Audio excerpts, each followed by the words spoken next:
Welcome to Staring at Lights with Rob, Tom and Ethan. We're all back together. We're back, baby. Back once again. The gang is back.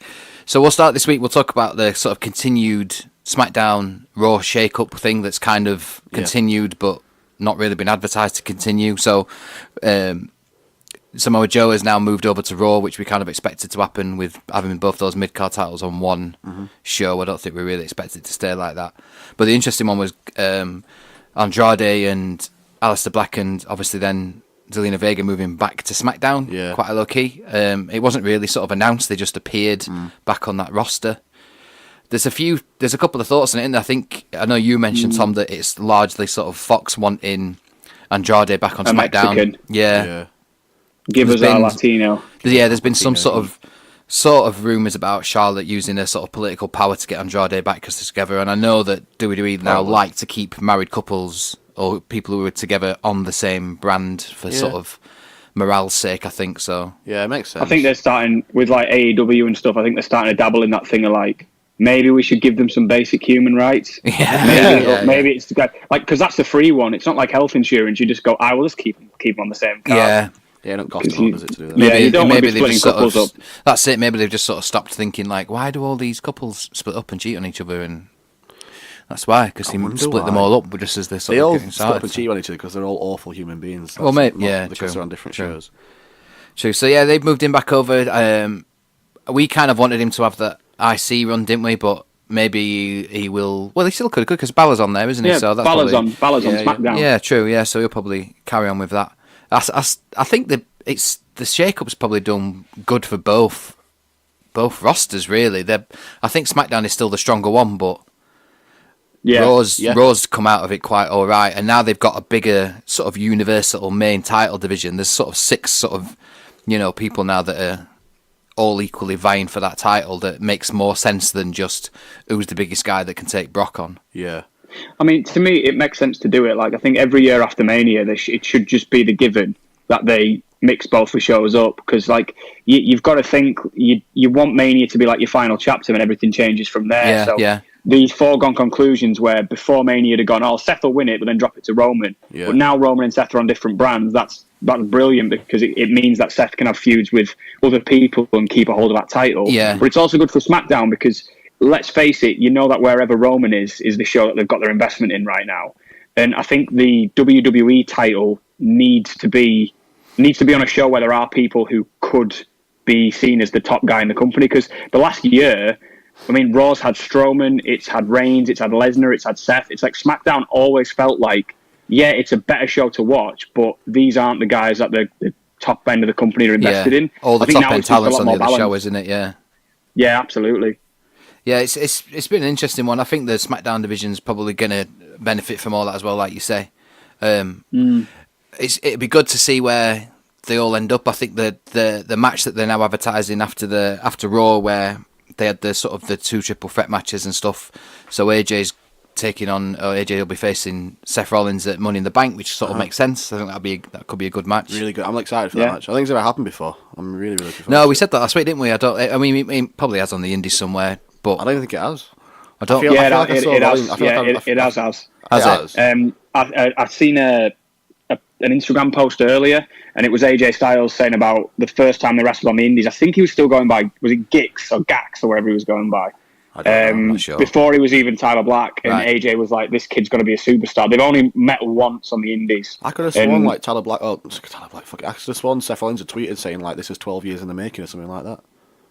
Yeah, I think it was probably 12 years ago when they first wrestled on the Indies. Like, really low key before AJ Styles was even really as big of a name, you know what I mean? So I think it has been once, but obviously they're 2 different people now. Yeah. 2 completely different people, so it may as well have never have happened. I'm excited for that. I think it'd be really, really good. I'm glad that they're doing it just so I can see some new stuff, because I think so many times. As AJ much as Styles I do like Brock, like, it does get a bit boring that it's just the same people in the title picture all the time, isn't it? Really? Yeah, I think it's going to make it a better show overall. Really, just actual sort of perceived competition in there. Is Becky Lynch defending both titles? Yeah. So she's defending the Raw title against Lacey Evans, and then the SmackDown one against Charlotte. How Charlotte wormed her way back into the title? I don't know. She had on SmackDown, she had a sort of number one contender match with Bayley, which was actually quite a good match. Actually, it wasn't sparkling, but it was a bit of a strong match. Yeah, good enough. But they're both decent workers, aren't they? So they will get a good match out of each other. The thing you got to look at with it is like if the whole game plan is to maybe get the SmackDown title back on Charlotte. Like I can't see what's her name, Lacey Evans beating Becky, but I can see Charlotte winning. And I mean, as much as I quite like to see that separation again, where that SmackDown goes to Fox with the title secured by a SmackDown superstar, the problem you'll have there is like it feels like they just threw both of those belts into the main event. Yeah. And crippled Asuka when it's just going straight back to SmackDown and they're ununifying it almost straight away. It's kind of pointless. So really, for consistency, you're best to keep both titles on Becky, but then that just makes everyone else involved look like an absolute mug that she can beat two people twice in the same night. Yeah. And I don't want them doing the whole, Becky got injured in her first match and but she's managed to beat the odds and beat Charlotte. It's stupid. They'll have the Raw one first and she'll win, and then she'll be in like Lacey will like beat her up or something, and then Charlotte will beat her because she's not healthy or like fully fit or something like that. I mean that makes sense, but I mean if she goes into that match injured and still manages to win, that's annoying. Where you kind of go, oh god. Annoying. I think the fact that Charlotte beat Bayley is pretty much odds on that Charlotte's going to win the title. Like I'm fairly confident. Like if the intention was always to keep both titles on Becky after eliminate Money in the Bank, I feel like they'd probably give Bayley the chance just to wrestle for the title. Yeah. The fact that Charlotte's won the number one contender, but then that's putting Charlotte down the peg in it, and she's their top star on that show. That's what I'm saying. I think if the idea is to get the title off Becky, then I get why they've put Charlotte forward to do it. I'm totally fine with it, to be fair. I mean, I'd love to see, if Charlotte wins, I'd love to see her have a feud with Bayley, because I think those two could tell a great story. They could do the underdog versus like the big bully character. And it's about time Bayley gets to play that character on the main roster, because she's not had a chance to do it yet. And she was over like Rover when she was in NXT. Like she was money written all over her. The promo that she sort of cut on SmackDown with Charlotte was more sort of the older Becky that you see. It had a bit more fire about it than the sort of stuff she was doing when she was like proper super babyface kind of thing. Yeah, interesting. It was it was a good match. Like I say, I think given the situation that they're in, where they've obviously been forced to sort of split Sasha and Bayley up, it's probably worked in Bayley's favour. What's happening with Sasha now? Well, I know they're still in talks or whatever, but it sounds like she just spit dummy out. There's rumours and there's a lot of sort of stuff coming out from apparently backstage where she's just happy to do a Neville and just sit on a contract and not do anything. Mm-hmm. But then Neville's got something about him where he can go to another company, and I don't think Sasha's has. Not good enough to Sasha's like WWE through and through. Yeah, she is. She's that kind of. She's a superstar. She's not a wrestler. She's a superstar. Yeah, like she's Snoop Dogg's cousin. She's got monetary value in that. She plays the big character, but if she's going onto the indies with girls like Jordan Grace, Tessa Blanchard, like Tony, or I suppose Tony Storm's on NXT now, but like the quality of the wrestling in the indies, I think Sasha would just drown in it. I don't think she's certainly not up to the level of sort of like the AEW women's division at all. I don't think. She's not, definitely not. She's not like you said, Tom. She isn't a wrestler, is she? She's a superstar. So she'll get the bookings on the We've Got Sasha. Like she's left and we're the person. She'll get them bookings and she'll probably make money off it. But when that dies down, like it has done with every single person that ever left WWE and tried to do it elsewhere, it'll just die down and she'll have nothing. What happened when she goes elsewhere and they're booking her to lose? Do you know what I mean? Exactly. Like, exactly. What's happening? Because they're not going to be able to offer the same kind of money unless Tony Khan's a massive Sasha Banks fan and he's just like, get me Sasha. Do whatever you have to do. Get me the boss, because I need some legit boss on my promotion. Like, which I mean, at least we don't have to hear it's boss time anymore. That's true. The big dog as well. Like Michael Cole's lost the chance to say the big dog anyway, which is good. Yeah, it's a shame because I think her place on in WWE is probably quite the right place for her. And if it's just a case of I don't like being booked to lose so early, then that's like, come on. I feel like there's a lot of things going on in WWE at the moment regarding like contracts and will she, won't she, will he, won't he. It could be a big old fat work.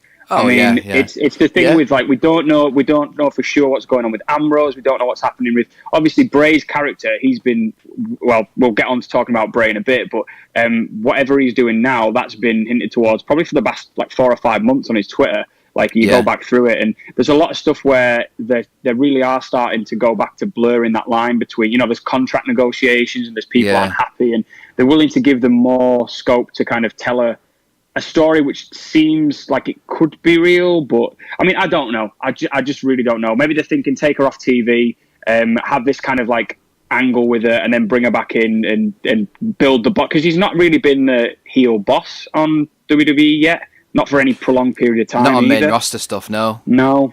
So maybe this is going to lead into it. She had a really good series with Charlotte Flair, though, as well, for quite some time on Raw. They had a really good series together. It was back and forth, wasn't it? But I think maybe, for me, if they were wanting to bring her back, they could do a whole contract negotiation angle where she's like, I'm the highest paid female contract in this company. I am the boss. I'm better than you all. And maybe do something off the back of that, like old school 90s wrestling. But, we can I could hope for it, but I doubt it's going to happen. She'll probably end up disappearing. And I don't think they're sort of brave enough to do that kind of booking either, are they, really? Probably not. They're not ready to do it, are they? But they might have to be. I mean, with her record of hurting people, she might just go to MMA and just start messing people up. Just legitimately. She could do some proper damage. Yeah, I think it'll be weird, like, if they do bring her back and not mention any of this. It'll be strange. I'd rather at least mention it a little bit, or I let her cut a promo around it, just so it's not, because they can't deny that people talk, and they can't deny that fans tune in for like 90 minutes and then turn the TV off and never think about wrestling until next Monday night. Like, they can't deny that people obviously are always looking stuff up and are always on Twitter and social media and stuff. So they can't just bring her back and be like, oh yeah, we're off TV for a little bit. That were all it were. That's the stuff that, and as much as I don't want to say it, that's the stuff that Vince Russo actually did right. Like, when he knew it leaked about Triple H and Stephanie being married, he thought, right, let's write it into the script. Yeah. When anything would come out that was like peeling the curtain back, you go, well, it's out now, let's get to it before everyone else does. And it's controlling it, isn't it? You control that story rather than letting someone else control it. You look at McMahon with the screw job. Like, he realised that I'm going to have to go out there and do whatever, so let's make a story out of it. That's the whole reason why the cameras stay on him and all that stuff happened. It's like, we're here now, let's make the most of it and see what comes out of it. And that's when wrestling's at its best, really. Well, that whole thing with that is like, they just film everything and then we've got it if we ever need it. I noticed on some of the I noticed on some of the sort of fan footage of like the Hall of Fame, like when Bret Hart got attacked, that there was a cameraman following the guy out when security guards were taking him out. There was a cameraman there filming it also. It's probably one of those where just film everything, and then if we ever need to use it, it's there and it's in the video library somewhere. Yeah. I mean, these guys, you look through the history of terrible shit that's happened in wrestling, and like, there's only like maybe one thing I think of where they don't want footage to leak, and that's like the Owen Hart death. But everything else, like, if something bad happens, they always want to have the footage there of it happening, or they want to be able to call back to it as part of the wrestling history, I suppose. Well, it's like the Brock thing from last year, isn't it? When he threw the title. The rumour that when you sign or when you start, you can request one piece of footage from the archives. Can you? And apparently you can request to watch one piece of footage. And it's all off. So they've got Owen Hart's death. They've got Droz's getting paralysed. Yeah, D'Lo Brown. There's the match that Brett had against. What's that guy that Vince was massive on, and he wrestled Brett once. And then Tom McGee. Tom McGee. There's like that. There's that footage in there. Like, apparently, I don't know. It might just be like a pure rumor, but apparently it's when you start, you can ask for one piece of footage. That sounds like a really weird clause to have in your contract. I don't think. What would you ask for? What would I ask? What would you ask for? I'd ask for Owen Hart's death. God, really? Why is that funny? It's probably the most important one. It's probably the most intriguing thing because it's been so much no one should see it. I'm not a squeamish person, so I don't want to watch it for like sick and sadistic reasons. I don't like get enjoyment out of watching somebody die, but I just feel like it'd be it's really morbid fascination. It's morbid fascination. It literally is. I think it'd be like really, really interesting to see it. I don't know. I'd probably think what are the options? Like what kind of things have you got? I wonder if they ever recorded any more vignettes. You know when Vince killed himself before Benoit's death? Yeah. I wonder if they ever recorded any more vignettes around that. Maybe. Or like, I'm struggling to remember. I've got a feeling there's like times when I've watched wrestling in different angles where they've had to pull it or they've shot something and not aired it. I'm thinking like when Kane took his mask off and he was doing all that grotesque shit to people, and the Katie Vick angle, and stuff like that. There's got to be some horrible gear around that. But you've got to think that like 9 times, almost all of the stuff that's ever been recorded is on the network and any stuff anyway. So you pretty much. Oh yeah, most of it. You've just got to think of stuff that we know that's happened, but they never actually got released. There'll be a big file of just nip slips, like one full file of nip slips, male and female. There'll be like pop his testicle back in, all that kind of stuff. There'll be a big file, and it's probably in Vince's office. Yeah. Keeps hold of it. His contingency plan. Yeah. I've seen some pictures of the inside of that video, like warehouse, and it's absolutely, it's unbelievably, it's just huge. And there's obviously someone's job is to catalogue everything as well. So that's probably the job you'd want. Partridge did and like ask him to wheel me between the two. Yeah, wheel you between the moving shelving. Let me help, please. Sticking on Raw, Bobby Roode's back as Robert Roode. Love that. With his tash. Love it. Looking like Rick Rude. It's just literally Rick Rude. It's just Rick Rude. What I like about this is I want him to... we said a long time ago, I want some kind of older guy, grey hair, tough, like proper hard guy who's going to be the champion. Like Silas Young. Yeah, this is exactly it.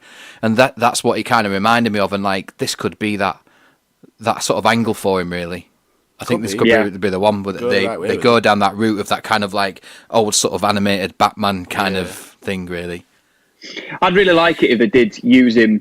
I'm not totally into the whole idea of like you need tiers in wrestling, but I do think like if you're gonna have upper, middle, and lower card, you've got to have a strong upper mid card that's different from the actual mid card. You know, like the Intercontinental Champion should be different from the rest of the mid card.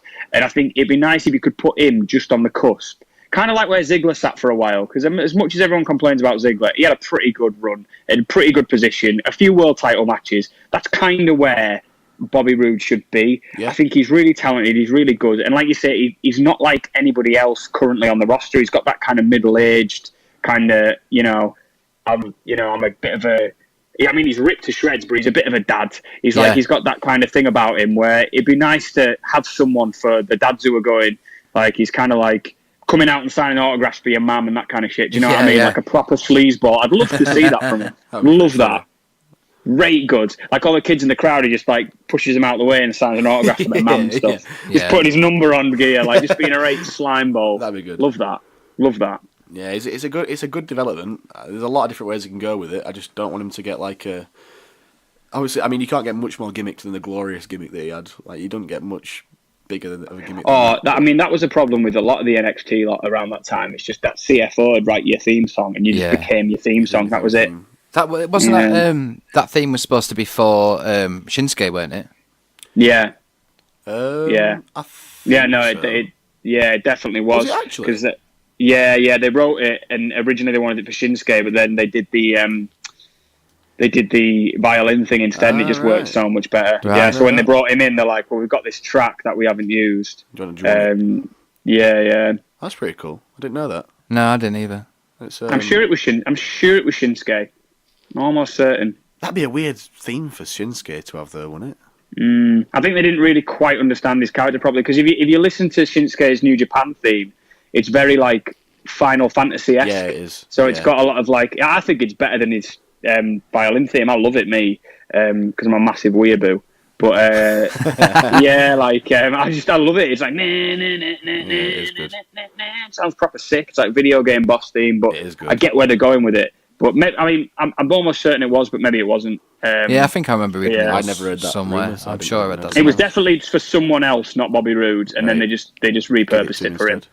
Speaking of sort of character development, the whole Bray Wyatt thing with his Firefly Funhouse thing, I really liked it. Because he's got that kind of maniacal look in his eye still of like at some point he's like he's been reformed, but there's still something there. Like what Tom was saying, like he's been working a lot on it on Twitter. He's like there was about being an institution. Yeah, like loads of tweets that weren't written by him, but almost like written by like doctor's notes. Right. It was like patient is exhibiting lots of like like spouting random nonsense. Delusion. Things as a delusion. And it's like some staff members are staying away, some are fascinated and cannot stop working with him. And like he tweeted loads of stuff, and I think he might have deleted it. I think he like completely wiped his Twitter, so people reckon he's like he's been like reformed in a mental institution and it's turned him into what he is now. Yeah. Okay. And then he's gonna like just relapse and go crazy again. He actually, someone wrote the article for that, tweeted it, and Bray liked it with a little black heart because he tweeted straight after the vignette saying, not straight after, but a little while after saying, ghosts are always there. Sometimes you can't see them. Something along that line. Yeah. A lot of you seem to miss this. Yeah. Hopefully, maybe you'll catch it next time. And people have been like looking at that bunny because they've tied links to the other characters like the buzzard and the witch, but saying maybe that the bunny's kind of, it's like, it's got this soft, joyful exterior, but maybe there's something deeper inside there. But he's definitely like the buzzard. It was saying like the doctor that was tweeting, I was writing them notes. It's called Dr. Mercy, and also the buzzard's called Mercy the Buzzard. Right, okay. So like, and Wayland Mercy as well, which obviously takes of course that's like where he took the original gimmick from. Because also Mercy the Buzzard has like a Hawaiian shirt on, like Wayland Mercy used to, and obviously Bray did when he first started as well. I like it. I think it's really good. I like it. Fuck it up. I'm just worried they're I know that's they the always thing. do. It's like they're gonna just trivialize it too much and use it too much, and then it's never gonna get anywhere.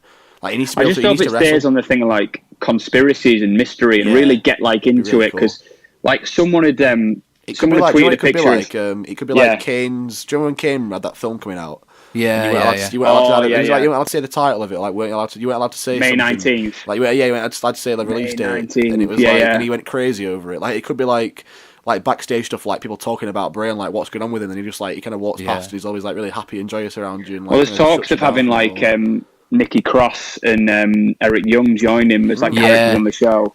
But someone had put on Reddit a picture of when his first vignette in WWE, where he's in the swamp and he's got like the shirt with no hat, and someone was like, I'd really like Bray's new character, but let's remember where he started, how good it was. And immediately the first comment was, you must be stupid if you think that Bray's changed in any way, shape or form, because that Bray's still who he is. And it's like, this is just a jumper over it. That's there when wicked. He cuts his old that old thing in half with the chainsaw in it. Do you know what I mean? Yeah, it's mint. I liked all that. That was pretty cool. When it first came on, I was like, oh my God, what have they done? Like the first couple of seconds. And then I was like, actually, this makes sense. Actually, this is perfect for him.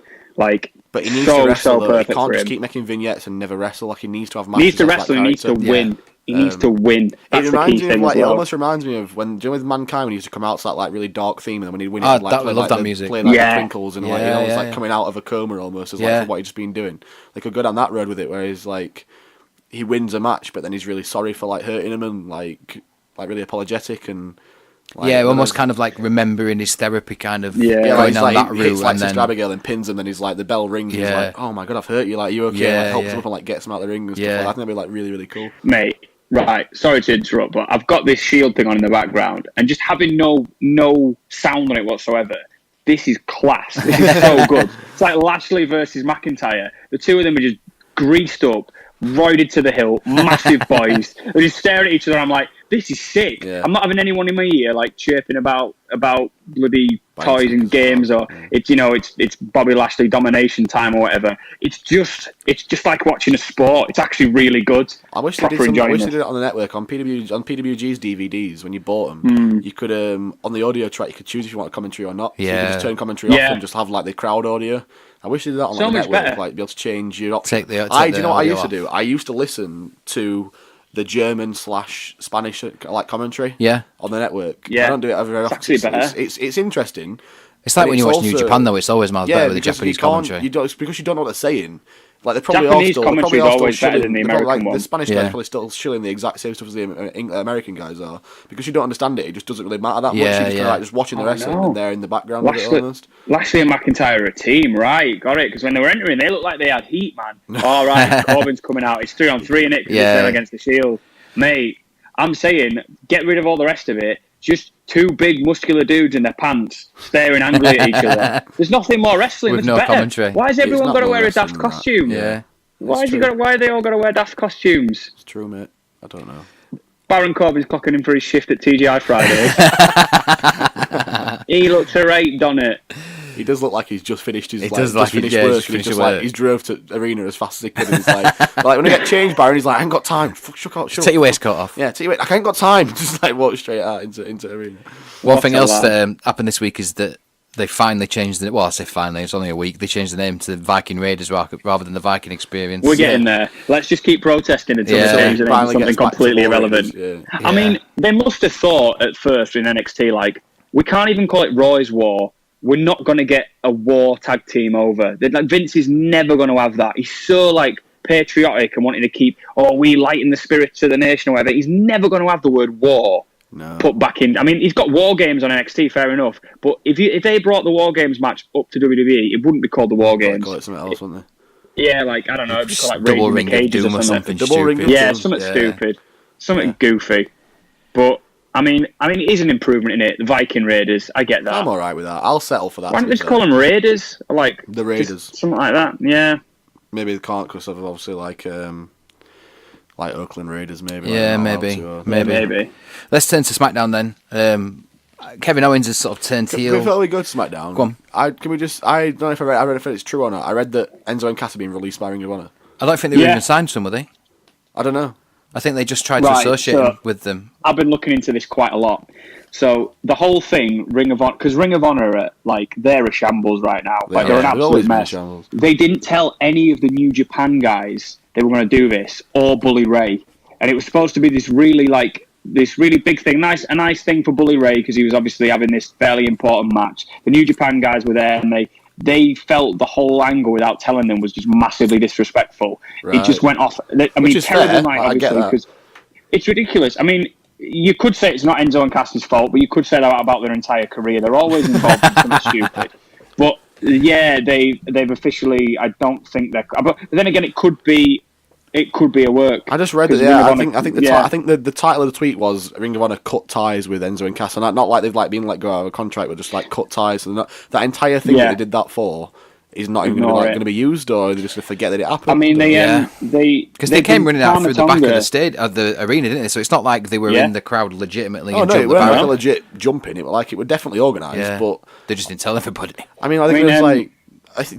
What I do, just to like get out of it and brush past it. I just whoever like the head of Ring of Honor is, like I just have them to like protesting that they want a match and be like, you jumped in from the crowd, like why would I let you wrestle? No, go away, and then just brush past it and just never talk about it ever again. Yeah, I mean, I've been listening to Enzo's shoot interview on YouTube. Oh god, he is one of the most deluded human beings I've ever heard in my entire life. There's something about the guy, and he reminds me of a lad I used to go to school with, and he was like my best mate, and he was just like super over, like his own like biggest. He'd like pump himself up all the time, and I just had a real soft spot for the kid. And I'm a bit like that with Enzo, but man, that guy, he talks like he's been in the business for 50 years. I think he spent too much time with Dusty. Yeah, and maybe. I mean, Dusty himself could be a little bit like out there. But he's just always like, save your money, kids, save your money.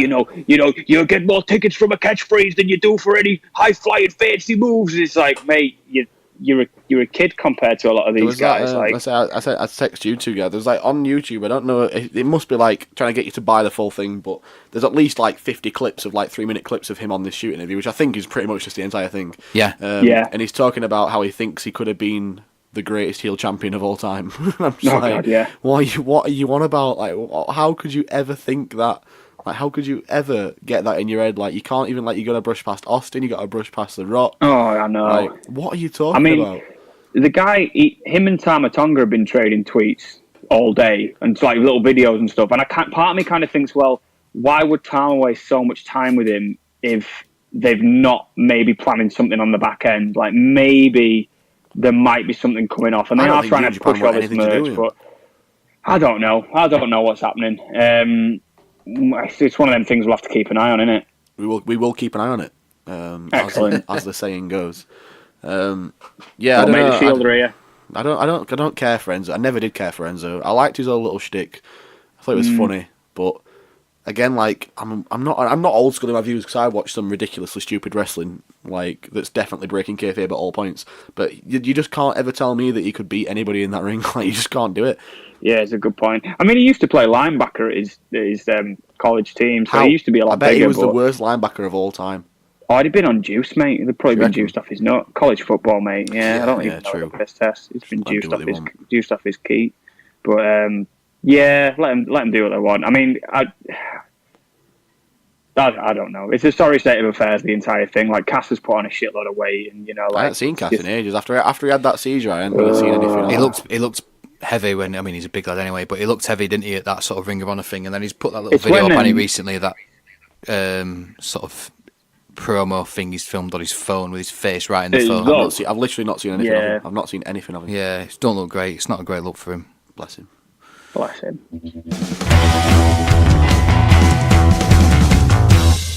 Well, let's move on to SmackDown then. So, Kevin Owens has turned on Xavier. When are these guys going to learn? And Kofi. When are they going to learn? I think it's He's a bit... the snakiest bastard. But do you not think it's a bit too early to sort of turn him already?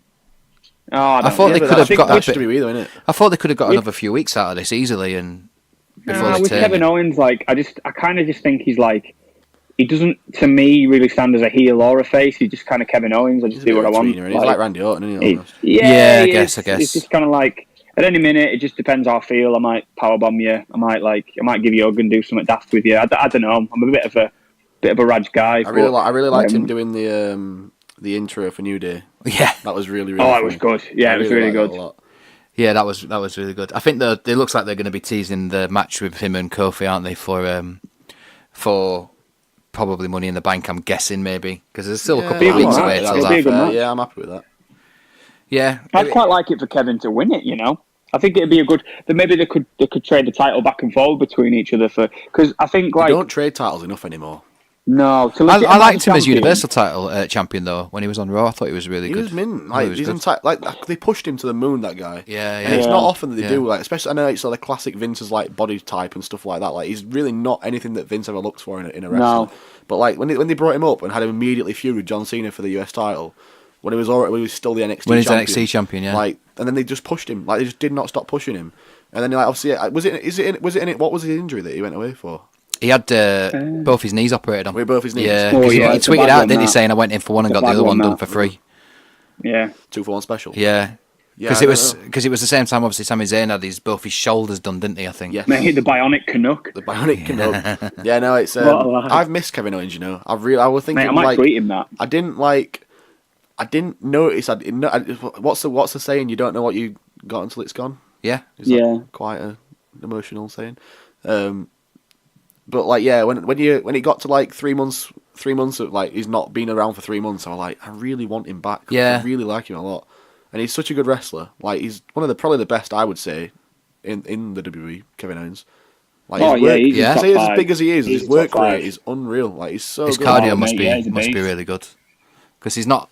He looks better fit. as well. He does look. Yeah, we said that, didn't we? The week he looks like he's lost a bit of weight. So has Bray though. Like that picture that someone put of this guy with Bray, and he's just completely lost loads of weight and put loads of sort of muscle on. He looks really. I reckon Vince really will well. Love that. I mean, he doesn't look as good as Bobby Lashley or Drew McIntyre. I mean, those. I just want to see those boys go head to head. Just let them brawl it out. Great beasts. Yeah, thing is though, they'd have to sort of turn one of them face though, wouldn't they? And just do it. Just do it. Clash of the Titans. It's That's just what we want to see. Like classic WWE thing to just blow the load too fast, and the fact that they could have built they could have kept Kevin Owens in New Day for a long time. Like I didn't build it, like get him over like Rover, like really babyface. Yeah, and then turn him like 3 months down the line. But they did it 1 week, and they've realised, like they like him as part of the New Day. Yeah. Let's immediately turn him and get rid of him. Let's get some heat on him. It's like just give it a few more weeks. It'll be even more heat. Do you think partly it's a reaction to the changes they've had to make from the roster, obviously, with the demands from Fox and stuff like that? I mean, I've not really thought about it, so maybe not at all, but like maybe there's a few guys that they were planning on it. Yeah, maybe. Yeah, I bet they've had to start a lot of new things. Like obviously, injuries happen, but I bet they didn't expect Big E to get injured. Like they had no fallback plan for that. Do you reckon they have like a chalkboard in the writer's office where they've got even number of heels, even number of faces, and they have to like move one to the other whenever one dips out? Maybe. And they just go, right, well, we've got 6 heels, we've got 7 faces. That's all right for now because we're at an odd number. But if we lose one of them, we're gonna have to slide another one over to you. Yeah. Like just know, pain in the ass, mate. I mean, it wouldn't surprise me if that's how they work. They just roll a dice in the back and just see what happens. Just don't know why we can't have babyface versus babyface anymore. Like it almost never happens anymore. I love them because then you get a sportsman-like contest. Yeah. You get the two of them like feeling each other out, and crowd if you decide the crowd are always fully into it because they love both of them. Like it's just I don't know, I just miss it. They never do it. Oh, right move by Dean there, nice one. Yeah, they don't really sort of push that kind of angle anymore, do they? And it is a bit of a shame. I think it's happened maybe recently, but I couldn't. I couldn't tell you the last time I read. You know what? He used to happen quite a lot with Cena because they ran out of people for him to feud with, so he just have these respectful matches against the baby faces, and then it'd be like a fight. Well, they did that thing, didn't it, with him and Roman, and they did a similar thing with him. But then Cena just absolutely buried him in promos. Yeah, he did. He couldn't keep up. I think it's good to have him. Because, occasionally you get games of football where there's not really any stakes on the line. It'll be like, oh, yeah, sound, good run out, decent, a lot of respect and whatever. And then you can, from the wrestling perspective, you can decide, well, if this carries weight and the crowd are really into it and we get good social feedback from it, maybe we can look to have the match again and turn one of them heel and build it into a story. Yeah. But sometimes you can just have that match. Because at the end of the day, we see the same match over and over again on Raw and SmackDown every week. Yeah. You get 2 or 3 heels, you mix them around and you put them in a tag team situation or a fatal 4-way, and it's like, how many times can you work every night with someone before you met friends with them? Do you know what I mean? Yeah, it's true. Yeah. Like they have to see each other finally, every week. Actually, you're not bad. You're not bad, you. It's like you look at Roman and Lashley. We see each other every week. Can we not just bury the shit? Yeah, literally, listen, we keep knocking 7 shades of titch out at each other. Let's just shake hands and leave it at that, because I don't want to keep. Life's too short to be falling out all the time. Of course it is. Especially remember, he's like, listen, mate, I've just beat cancer. Yeah, I've got a new lease of life. I ain't got time for this. Yeah. I ain't got time for having enemies. I don't have enemies anymore. Like, I've realised life's too short to be upset with people. Let's just shake hands. Like, why have we got to keep fighting? Just be friends. Yeah. They should have brought Roman back as just this peace-loving hippie where he's like, I just don't want to fight anymore. He's like, I've stared death in the face, and I'm just, it's not for me. It's just not for me, lads. I'd like that a lot. I'm quite liking the sort of maybe the direction that they're going to push Cesaro in as well, because they've split the bar up, another low-key sort of tag team split up. I really, really hope they give Cesaro a push. He's been needed for so long. Yeah. So the crowd tried to get behind him for like that few months in like the Cesaro section. He was fully over, but the Fed never actually gave him anything. It's like you said about Owens, mate. It's like there's very few better workers in the business, even in the entire industry, that come onto the like athleticism and work rate of Cesaro. I mean, they don't touch him. Thinking right now, I find maybe like Roddy Strong or like Roddy Strong is probably the number one. Or something. Cesaro 2. I love Roddy Strong. I love it. Can you imagine if they brought Roddy Strong up with the Undisputed Era and had Cesaro kind of face off with him? Oh God, that'll be good. Unbelievable. Can't wait till like 2 or 3 years time when it's just the WWE is just a big PWG.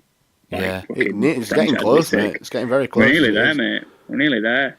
But, it'd be interesting to see what they do with Sheamus. I know you were saying something the other day that you think that he might be maybe things are catching up with him and he might be maybe moving towards retiring in the next year or so. I really like Sheamus as well. I think he's a wicked wrestler. Like him. He's a really good wrestler. They said he's got like, is it like stenosis or arthritis or something, and like he's got real problems. Like they were saying that this feud with this tag team with Cesaro's like lengthened his career significantly because he was really looking for an exit because he's just so injured. He looks in great shape though, like because even his these sort of Celtic Warrior videos he puts on YouTube, like the workout stuff, he looks in unbelievable shape. Massive. Yeah, he's really good. He'll never not have value. I mean, he's got the amount of titles he's held, and even if it was at a kind of like slightly less. Grand Slam Sheamus?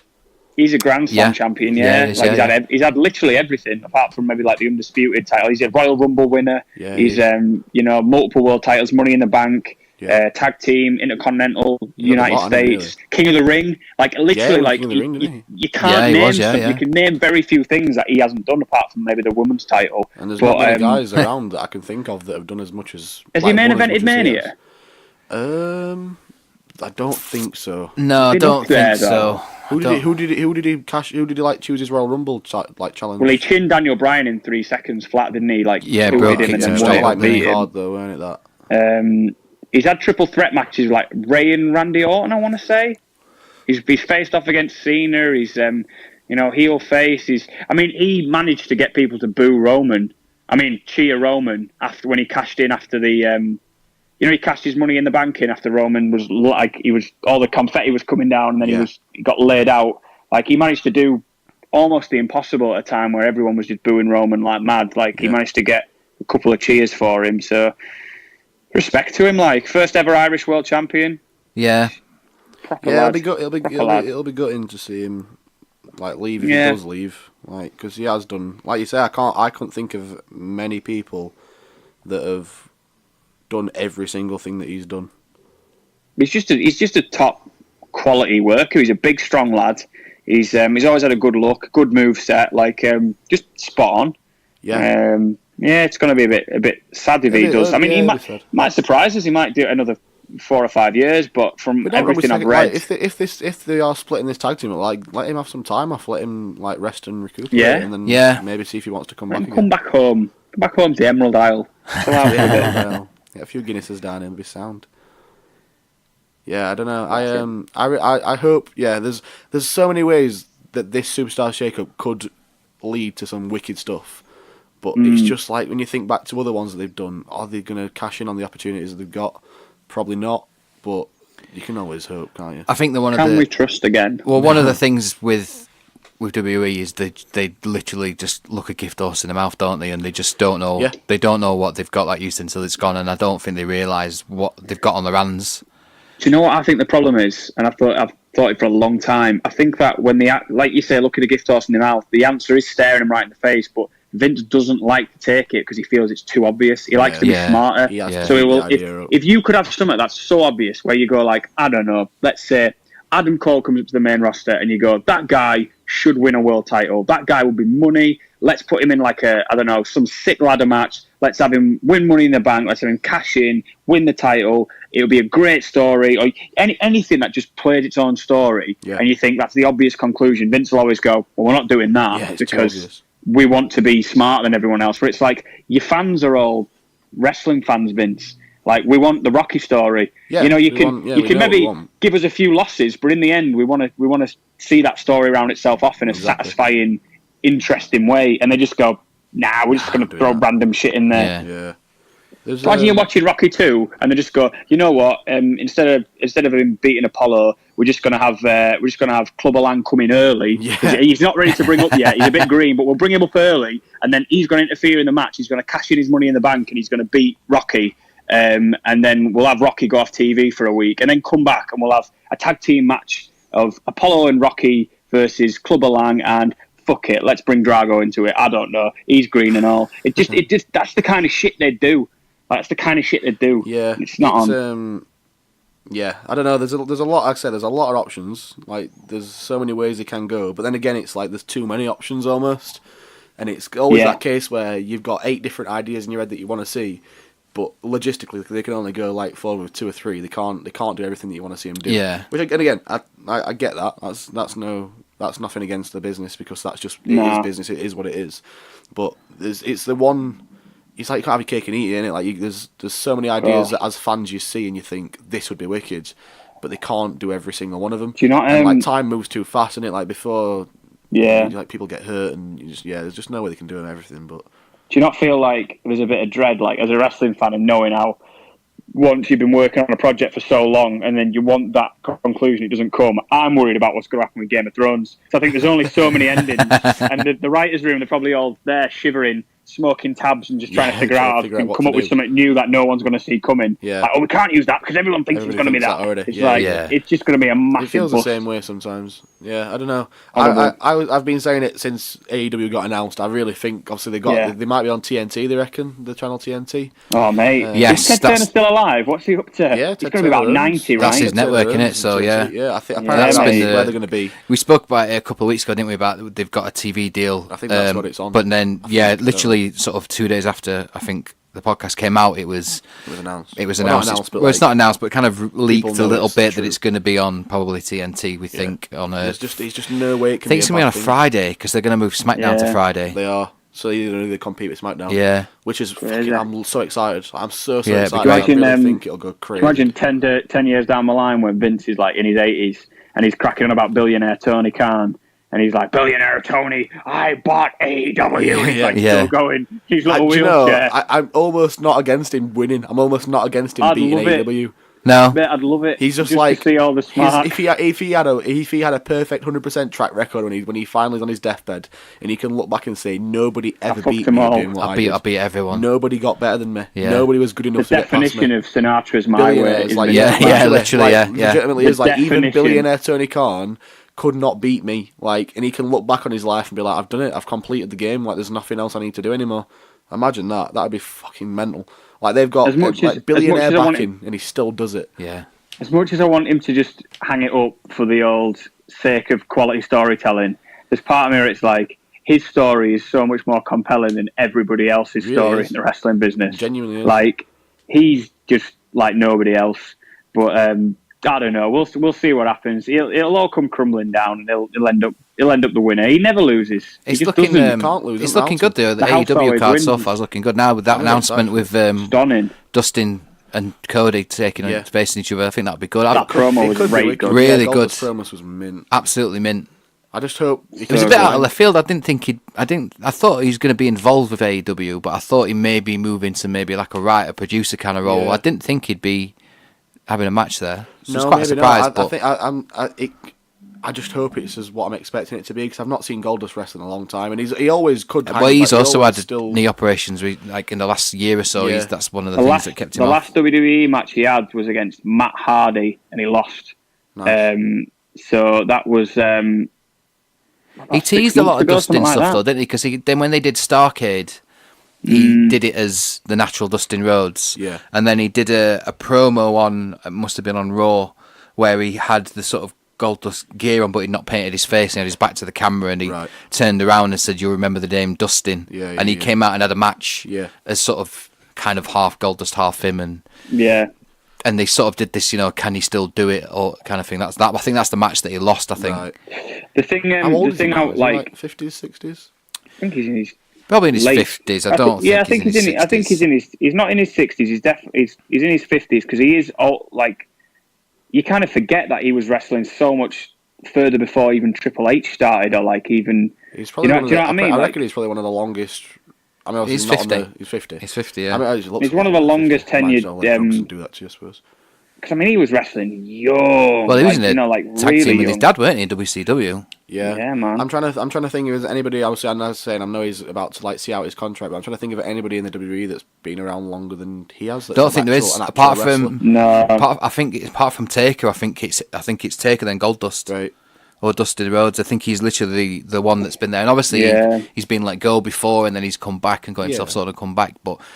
I think in sort of time with the company, he's been there. I think he's the longest one. The longest with Taker. Yeah. You don't want to bash the dead man, but Goldust's performances are so much better than his. Like even for the last, what he was willing to do for his character as well. Goldust Scoop Slam is the best Scoop Slam of all time. It's better than gorgeous. It's better than Randy's. It's gorgeous. Yeah, it is. It's beautiful. Like Shattered Dreams is one of the best finishing moves in the WWE ever. Yeah. It's so good, and like just his promo work is second to none. It's awesome. Like I just hope that, because they always do say Cody's this like the 3-star general, don't they? Where he just has average matches. Yeah. And I think like out of the two of them, if you'd ask me, Goldust is the better wrestler.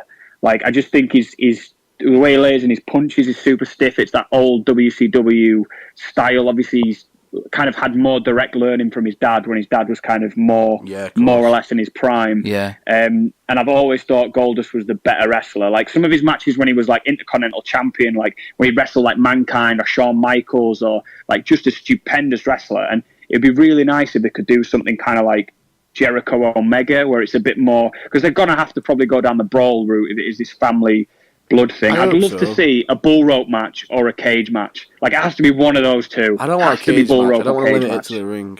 I want to see him. Do you not reckon? Bull rope then. Gotta be a Texas bull rope match. A big bloody one like JBL Guerrero. Yeah, that'd be sick. Where like Goldust like strangling Cody and there's like blood in his white hair and it just like on paper it could be one of the pay-per-views of the year this easily. I think it will be. I don't think there's anything that'll beat it. Like the matches that are announced already are going to be fucking ridiculous.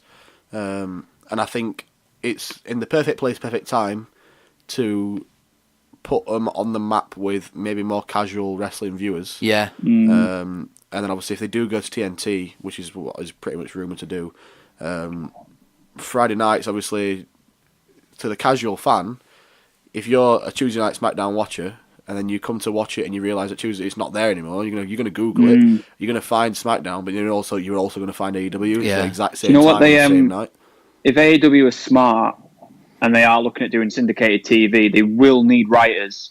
They'd be smart to look at trying to poach guys from NXT. Really, definitely. Because if WWE aren't willing to put the quality of stories that they've got in NXT on national television, which to me is stupid, because like if they put that on national television, they would see a spike.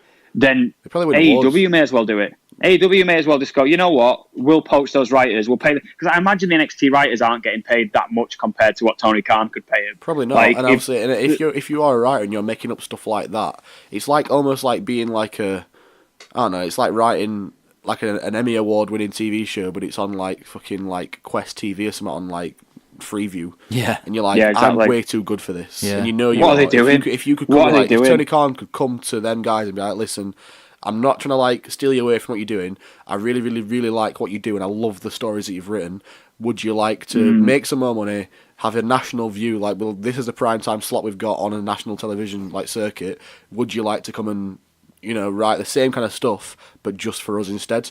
I really wouldn't. It happens in business all the time. Of course it does. You think like the amount of people who will work for like a large company, and they'll be like, I know I'm capable of doing the job 3 tiers above me, but there's no space for me to move into it. Yeah. So what I'll do is, there's another job which is fairly similar. I'm just going to jump ship and make my mark there, because that's a better opportunity for me right now. It's better than sitting on my laurels and just knowing that I'm better than this, but not moving up because there's other people who are doing a worse job and they're occupying the position I deserve. Like they need to. If I'm Tony Khan, I'm going, whoever these guys are who are writing that quality wrestling show, that's arguably the best in the world. Like, I don't even think New Japan compares to the stories that are told in NXT. Oh, no. He needs to just go, whatever money they are on right now, laugh at that and, triple it, quadruple it, because we can. Definitely.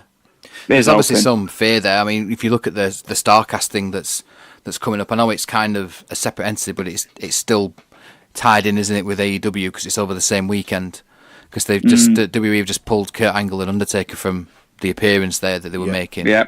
I've got the thing in front of me actually here, because it's Conrad Thompson who's kind of runs the StarCast thing, and he said, so the quote here says, I was told that it had gotten WWE's attention and that Vince McMahon texted Undertaker about the appearance. Taker's representation, which is a company called Get Engaged, then called Conrad Thompson and just said WWE just says he can't do it. Right. And they've pulled him from it. And the same with Kurt as well, because they've probably got some backstage plan with it. They're an absolute, pissant dog and pony show, because they haven't got staring at the lights on their fucking podcast. You know what I mean? That's what you get when you don't hire the big lads. It's true, mate. But you get when you skimp. What can you do? That's it. Well, so this Saturday, we've got me and Ethan are going to the For Love of Wrestling thing in Liverpool, and Taker will be there. It's his last thing. I've been looking at the hope he pulls out. I've been looking at the I hope he fucking pulls out. Floor plan almost. Mr. Nicholson, we've had to pull our talents due to WWE commitments. I was looking at the floor plan of it, and there's literally just one massive area that's just called like the Undertaker sort of area. Basically, I hope it's decked out like a graveyard. It probably will be. It probably will be. You have to ring a doorbell and a big Frankenstein comes. I really don't know what to expect from. Well, some of the promotion material that's come through, like a lot of the early stuff, Undertaker was in the middle and it said Undertaker, and now it says Mark Calloway. Yeah. So they've moved a lot of it to him, but I just don't know what to expect. I feel like we're going to wander around that convention hall and just do nothing for like 3 hours. Yeah, I think so. Have you ever been to a Comic-Con? Or like a convention? No, never. I don't think I have. I mean, I've been to the MCM one, and it was... it was an experience. I mean, if you think there's like levels of virginity at a wrestling show, it's not even comparable. If you paid everyone in a wrestling show looks a stud. You're not gonna have had sex in your life, are you? Nah, mate. Honestly, it'll be fine. Because as much as wrestling fans are bad, they're not weeaboos. No, they are so much worse. We got the email from the people that obviously running it saying that interviews are not permitted on Saturday. So I don't really know what that means for us. Yeah, there's sort of planned ones. There's Q&As that start at like 11 on Saturday. Mate, will you stand up and be like, Ethan Platt staring at the light? Yeah, I'll do. I just want to know, Bret Hart. What about the Montreal screw job? Oh, what about it, kid? I just what do you think of it? Yeah. What do you reckon? It starts pretty early. I've got the sort of running order thing here. So like the Q&A schedule for Saturday, the first one is 9:25 in the morning. Is Jeff Jarrett is doing a Q&A, and then it's Kevin Nash and Scott Hall. How he felt when he hit that midget with the guitar. With that guitar. Ric Flair's on. Then at 12 o'clock, there's a cosplay competition. We've got to go to that. We've got to go to that. We have to go to that. Right, we're 100% Mate, you need to see, like, hopefully there's a really overweight Shield. We are 100%. We are 100% going to that. We cannot go. We'll probably see it. We'll see that bit because it's on for an hour. Because at 1 o'clock afterwards, that's got to be the highlight. It's the barbershop reunion with Brutus Beefcake and Marty Jannetty. Brilliant. Oh my god! Brilliant. It should be great. You know what? 1:45. Money reunion. Ted DiBiase and Virgil. You might kill yourself. I might kill myself, and then that'll be the thing you have to remember whenever you think back about it. We'll be like, yeah, right, good. Tom killed himself. Oh yeah, he killed himself. If you actually die / kill yourself on Saturday, then this is going to sound like premeditated. Mate, this podcast would be rate famous. It would be famous. We'd at least get in the Sheffield Star. I think you should do it just for suicide, and then actually to get some. Yeah, I think you should do it just to get us some eyes. I mean, we could possibly get more than 100 listens, which would be just a landmark. It would be a landmark achievement. The shortest sort of Q&A is 11:15 till 12, which is Ric Flair's. I kind of want to go to that one. That seems to it. I think he'd be there for that time. I thought he'd just sort of rock in about 5. You know what I mean? 5 o'clock. Does he still booze? Does he still booze, Ric Flair? I don't know. Because we should ask him if he wants to go out drinking with us after, and that's how we'll get his interview. Could do. We'll get him to chop us on videos and stuff. I'm willing to take chops off Ric Flair if we can get him to do it. I don't think we'll get anywhere near any of it. No, me neither. I definitely don't think we will. But I might just at the back of the hall. You know how loud I can shout. I'll just scream his name until he finally looks at me, and then I'll be like, "Will you chop me, please?" Well, look, there's sort of there's 3 sort of photo shoot sort of segments that are on. The first one starts at 9:20, which is Bret Hart. He's like doing the first one. Right. And so it's like Bret Hart, then Ric Flair, then Christian Cage, then Booker T, Jeff Jarrett, and so on. Running at the same time of that, like the one that starts at 10:30, Sid Vicious starts at 10:30. That would be good. Ask him how scissors feel. But how the scissors feel inside you. So Christian is at 11 in sort of photo shoot zone 1. Bret Hart is at 11 on photo shoot 2. But the Undertaker one starts at 11 as well in the Undertaker zone. That goes from 11 till 3. Right. 4 hours of just having your photo taken at 150 quid a pop. I mean, I'd love that's the kind of money you want to be earning, isn't it? So fair play to him. Yeah, I can't even knock him for it, to be honest. The queue for that will be massive, I think, to get to people. Well, let's fingers crossed. What we'll have to do is just figure out like the guys that aren't not as popular because they're all popular, but like let's try and figure out the ones that have got like loads of bookings for photos, and we'll go to the exact opposite where like there's only a few people that are queuing up to see him. And we're like, we'll just catch a couple of words from you, mate. Like, we like you. We don't want to go and see Undertaker. We want to come to see you instead. And then hopefully they'll like us and we'll get involved. Maybe. There's some matches on as well. There's some live matches going on in the middle here. Nice. Yeah, there's a massive sort of signing area, and then there's the sort of photo zone 1 and 2, and then the Undertaker zone is pretty cool. Next to it's pretty big, and it'll be a laugh, won't it? It'll be an experience. Yeah, I think even if we just go and film loads of stuff and just we'll record some daft stuff. We'll make a video, put it on our YouTube channel. Maybe not used as YouTube channel yet. Have we? Not really. We don't really. I think I'm on an 8-3 that day. It's gonna be a great good day. We'll FaceTime you when we're there. Yeah, we'll give you a ring, mate. We'll let you know what's going on. It should be good. I'm looking forward to it. I've never been to anything like that before. Nah, I mean, I've never been to something like that, really like wrestling related. Anyway, no, so it should be good. It'll be a laugh. It should be good. Yeah, that's pretty much it, I think. Yeah. We'll report back next week and we'll let you know how we're getting on. See how we've got on. Trying to be proper journalists and interview people. I don't really know how to do it. Do you get journalism for that? I think the one thing we wanted to do was like try and find Brooklyn Brawler, weren't we, and say, what did you think when you saw Bret Hart swinging Shawn Michaels round by his hair in locker room? Did you think they were having sex? Was there anything remotely sexual about this fight? There might have been. But mate, if anybody's going to say it, Brooklyn Brawler would. He's probably. Mate, Brooklyn Brawler just fucking lied. Just to secure that headline. Staring up like you see, you're a big company, yeah? Yeah, you got to pay massive, mate. Yeah, we're massive. Yeah, it'll be a laugh. Right big old fight. It should be good. Right, that's it. We'll see you next week and we'll see what happens on Saturday. Yeah. Goodness gracious. Follow us on at the Lights Pod on Twitter. We'll probably post some updates as it's going on. Probably staying at the Lights on Instagram as well. We'll like to do some story stuff. Yeah, we'll do some on there as well. Keep in touch with what's going on throughout the day, at least anyway. Nice. Mint. See you later.